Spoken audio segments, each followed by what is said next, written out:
தங்கத்தின் விலை மீண்டும் உயர்ந்திருக்கிறது. வணிக பிரிவு செய்தியாளர் திரு ரியாஸ் இணைந்திருக்கிறார். அவரிடம் கேட்கலாம். ரியாஸ், தங்கத்தினுடைய விலை தொடர்ந்து உயர்வு கண்டு கொண்டிருக்கிறது. இப்போ இன்றைக்கு இரண்டாவது முறையாக ஒரே நாள்ல 2400 ரூபாய் உயர்ந்திருக்கிறது அப்படின்றது மிகப்பெரிய உயர்வு. எதனால, என்ன காரணம்?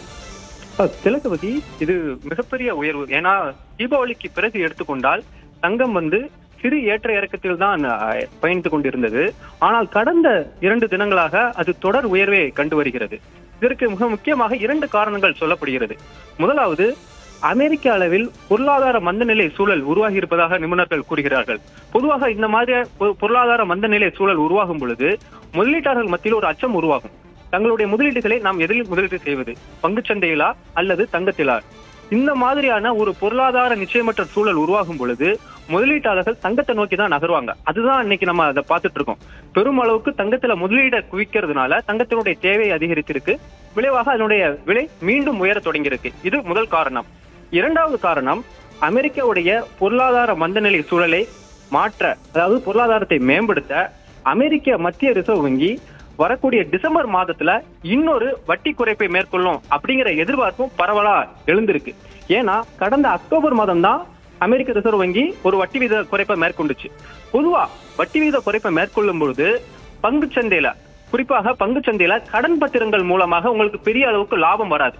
இதனால என்ன பண்ணுவாங்க அப்படின்னா, முதலீட்டாளர்கள் பங்கு சந்தை கடன் பத்திரங்களுக்கு பதிலாக தங்கத்துல முதலீட குவிக்க ஆரம்பிப்பாங்க. சோ இந்த 2 காரணங்கள் தான் தற்போதைய விலை உயர்வுக்கு மிக முக்கியமானதா இருப்பதாக நிபுணர்கள் கூறுகிறார்கள். திலகவதி, உலகளாவிய அளவுல இப்போ அமெரிக்க அதிபர் ட்ரம்ப் எடுக்கக்கூடிய முடிவுகள், வரி விதிப்பு கொள்கைகள், இதெல்லாம் தங்கத்தின் மீதான, அதனுடைய விலை உயர்வு மீதான தாக்கங்களை ஏற்படுத்தும் அப்படின்றத நம்ம தொடர்ந்து பார்த்துக்கிட்டு இருக்கோம். அந்த வகையில அதன் தாக்கம் என்னவாக இருக்கும்?